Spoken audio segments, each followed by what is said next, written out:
नमस्कार, स्वागत है आपका पुरानी कहानियाँ यूट्यूब चैनल पर। यहाँ हम लाते हैं ऐसी डरावनी और रहस्यमयी कहानियाँ जो आपको पुराने समय की भूल भुलैया में ले जाएंगी।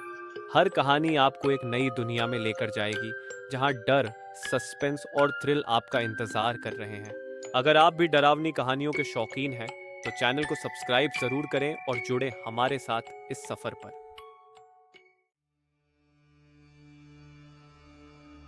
कहानी का नाम आखिरी रात। अचानक एक जोरदार धमाका हुआ और पूरा घर थरथरा उठा। नमन की आंखें खुलीं और उसने घड़ी की ओर देखा। रात के ठीक 2:15। दिल जोर जोर से धड़क रहा था। उसे समझ में नहीं आया कि वह किस आवाज से जागा था। कमरे में सब कुछ सामान्य दिख रहा था, पर फिर भी कुछ तो था, कुछ अजीब, जो उसकी बेचैनी बढ़ा रहा था। वह उठा और धीरे धीरे घर के बाकी हिस्सों का मुआयना करने लगा। जैसे ही वह हॉल में पहुंचा, उसे लगा कि किसी ने पीछे से उसे देखा। उसने पलट कर देखा, पर वहां कोई नहीं था। ये क्या हो रहा है? उसने खुद से बुदबुदाते हुए कहा। अचानक दरवाजे पर धीमे धीमे दस्तक होने लगी। नमन का दिल जोर से धड़कने लगा। इस समय कौन हो सकता है? डरते डरते उसने दरवाजा खोला। सामने एक बूढ़ा आदमी खड़ा था, काले कपड़ों में। उसकी आंखें गहरी और अजीब थीं, जैसे वह कुछ छिपा रहा।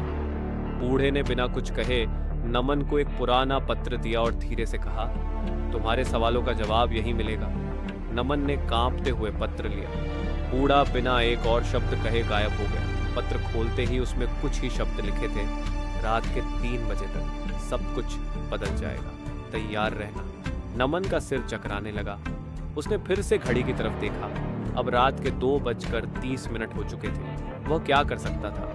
वह वापस अपने कमरे में गया और खुद को शांत करने की कोशिश करने लगा। पर जैसे जैसे समय बीत रहा था, उसकी बेचैनी बढ़ती जा रही थी। रात के 2:45 पर अचानक कमरे की बत्तियां बुझ गईं। अब नमन पूरी तरह अंधेरे में था।